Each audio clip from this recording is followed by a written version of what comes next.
My classmate Bianca and I have the same taste. She wants every man I've ever dated. She says I'm too naive, that I don't see how powerful men think. She calls it testing them for me. She says she's helping. Then she sleeps with my boyfriend. Then she rubs it in my face. See? I told you that you can't handle them. These men are sharks. If it wasn't for me, you'd have been eaten alive by now. I choked on my rage. I said nothing. This time, I went behind her back. I went after the king of New York's underworld. When she found out, she made her move. But she has no idea. This man isn't my endgame. He's the trap I set for her. After stealing my boyfriend again, Bianca flaunted the hickeys on her neck and the expensive watch right in my face. This watch looks so much better on me. Bianca held up her wrist. The Patek Philippe glittered in the sunlight streaming into the Columbia University library. The pen in my hand nearly snapped. That was the limited edition watch Nico gave me last month. Bianca, oh, right, this was yours. She cut me off, her smile a mix of fake innocence and pure smugness. But Nico agrees. He said it just fits my vibe better. He texted me last night, said he's never met a girl with taste like mine. The whole library could feel the tension. Students around us exchanged knowing glances. Here we go again, Sarah muttered. Bianca is such a good friend. She always shows Viviana what these guys are really like, Emma added. Exactly, Jessica nodded. If Bianca didn't sacrifice herself to test them, Viviana would be wrapped around some playboy's little finger. My nails left crescent moons in my palms. I almost drew blood. Bianca tilted her head, her eyes full of fake pity. Bella, I know you're mad, but I'm just trying to protect you. She sighed. You're just too sweet, Bella. You can't see what these men are really like. They just want to play with you. They're never for real. Yeah, Nico even got your birthday wrong, Sarah said, dead serious. You can tell a guy like that is bad news. I clenched my jaw and said nothing. I knew the truth. Bianca had sent the same picture to every rich kid who ever asked me out. A private photo of herself, half naked on silk sheets. The caption was always the same. Want to know how boring Viviana is? It worked every time. Every single time, it made me look like a fool who was completely in the dark. But I had to take it. Suddenly, the whispers in the library grew louder. Oh my God, look outside. Is that Matteo Falcone? It really is him. What is he doing on campus? I looked out the window. Matteo Falcone moved down the main path like he owned the place. He wore a perfectly tailored black suit. Two men, clearly bodyguards, followed close behind. The whole campus was buzzing. Students were sneaking pictures with their phones, but no one dared get close. This man controlled half of New York's underworld. Publicly, he was the CEO of a revolutionary biotech company. Every time he showed up in public, he made the front page of the business section. And now, he was at Columbia. Bianca instantly sat up straight. Her eyes burned with a crazy ambition. Getting her claws into him was her ultimate dream. What's he doing here? She muttered, already fixing her hair. I packed my books and got up to leave. In the bathroom, I carefully reapplied my makeup. Lipstick, eyeliner, highlighter, every stroke was precise. This was war paint. When I walked out, Bianca was waiting by the door. Viviana, wait. She blocked my path. Where are you going? Didn't you and Nico break up? Who are you meeting? Her eyes were filled with suspicion and a hungry curiosity. I let out a cold laugh. None of your business. I tried to walk around her. But since you love testing men so much, you can have that piece of trash. I don't need him. Bianca grabbed my arm, her grip tight. What is that supposed to mean? My phone rang. A deep, sexy voice came through the speaker. Baby, you ready? The color drained from Bianca's face. She snatched the phone from my hand. Hi, this is Viviana's good friend, Bianca. She switched to her sweetest voice. She's still getting ready. Why don't we chat first? I've always admired your work so much. Put her on the phone. The voice on the other end was ice cold. Bianca's smile froze on her face.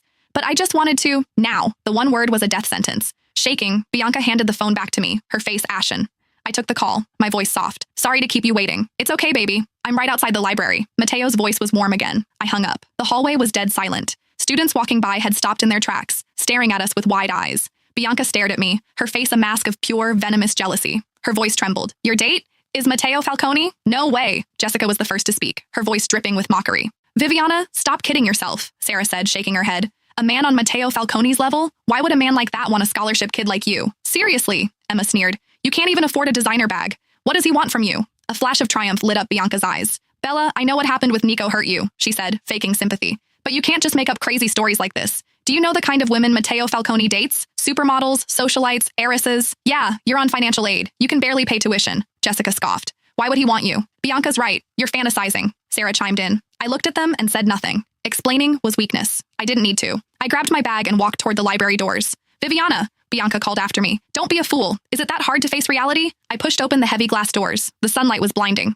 Matteo was standing there, next to a black, bulletproof Cadillac, looking at his phone. He looked up as I stepped out. The corner of his mouth ticked up in a private smile. There you are, baby. He closed the distance, his arm sliding around my waist as he pressed a soft kiss to my forehead. Behind me, I heard a collective gasp. I deliberately looked back at the library's huge plate glass windows. Bianca and her vultures were plastered to the glass, their faces a perfect picture of shock. Matteo opened the car door for me. Ladies first. I slid gracefully into the car. Leather seats, crystal glasses. The faint scent of expensive cologne filled the air. As the car pulled away, I took one last look out the window. Bianca's face was a twisted mask of rage. There's a private dinner at the Met tonight, Matteo said, his hand gently stroking mine, for an exhibition of art my family sponsored. The museum was closed to the public, but the VIP section was lit up. Mr. Falcone, welcome. The museum director greeted us personally. The sponsor's dinner is ready. Matteo nodded, his hand never leaving my waist. Champagne, caviar, priceless works of art. This was a closed-door gathering for the city's true elite. See that painting? Matteo leaned in, his voice a low, magnetic whisper. His breath tickled my ear. Monet's Water Lilies, the 1919 original, market value is $80 million. I put on a shocked expression. That's so expensive. It's nothing to me. His lips were almost touching my ear. If you like it, my phone suddenly rang. Bianca's name flashed on the screen. I didn't even look. I just declined the call. It immediately rang again. I declined again. The third time, I just turned my phone off. Matteo raised an eyebrow. Someone bothering you? It's nothing. Just someone unimportant. Viviana! A fake, surprised voice called out from nearby. My stomach dropped. I looked over and saw Bianca in a tight black dress, her arm linked with a fat, greasy-looking man. He was a New York State Assemblyman, famous for being greedy and a pervert. Looks like Bianca traded the only currency she has for a ticket into this world. She whispered something in the politician's ear, then grabbed a glass of champagne and sashayed over to us, alone. What a coincidence! And this must be Don Matteo! Bianca beamed, completely ignoring me. Her eyes were locked on Matteo. I was just in the neighborhood and heard Viviana was here with you. I just had to come say hello. After all, the Romano family and your family have a history. Matteo's expression turned to ice. He didn't even turn to face her. Where's security? He asked calmly. Bianca's smile froze. Then, in a last-ditch effort, she stumbled, a little too perfectly. The champagne in her hand accidentally splashed all over Matteo's suit. Oh my God, I'm so sorry. So sorry. Bianca immediately bent down, pulling out a napkin to try and wipe it off. Her dress was cut low. The angle showed off everything she had. This was her signature move. The men who used to chase me would always politely refuse her help, saying things like, "It's fine, don't worry about it." But you could always see the hunger in their eyes. Too bad for her. This was Matteo. He didn't even glance at her.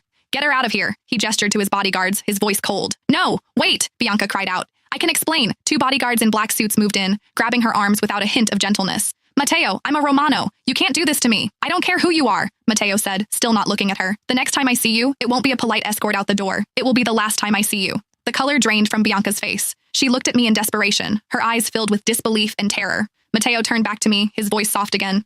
Sorry, baby. I let trash like that interrupt our date. He motioned to his assistant.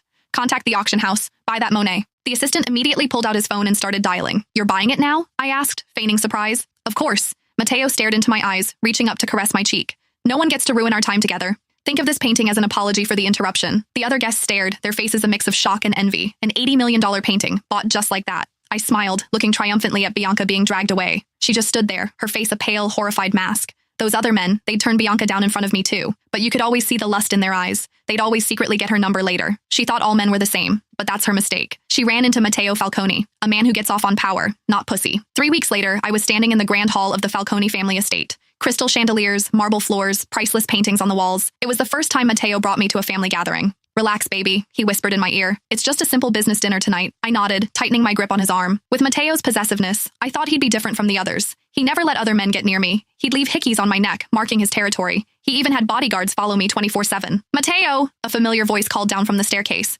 Bianca, wearing a long silver gown, was descending the spiral staircase. What was she doing here? Bianca. Matteo nodded at her. His voice was polite but distant. You made it. I was confused, but I didn't say a word.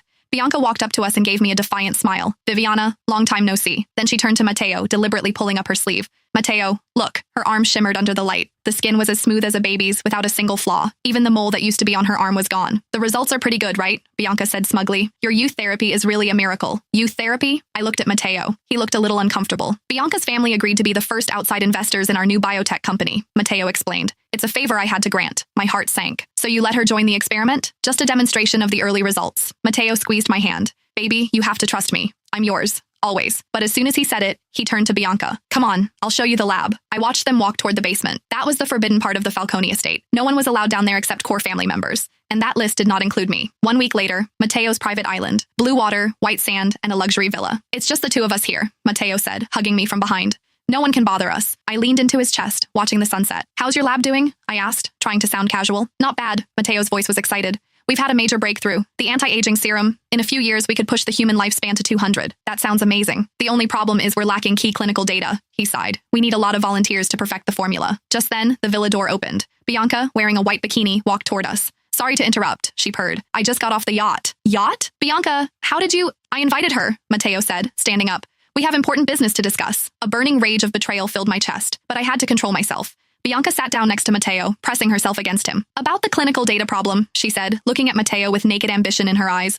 I can solve it for you. Matteo was immediately interested. How? The Romano family owns a dozen private clinics across New York, Bianca said, her voice dripping with pride. We have a huge database of patients. I can secretly provide their medical data. And even— she paused, lowering her voice. I can even provide the volunteers, terminal patients. They're desperate enough to try anything. Matteo's eyes lit up. That's a very good idea. And it'll be completely confidential, Bianca continued. No one will ever know what kind of experiments these volunteers were in. They got more and more into their conversation. Mateo had completely forgotten I was even there. I quietly took out my phone and found an encrypted contact. It was a number with no name, no profile picture. I typed a quick message.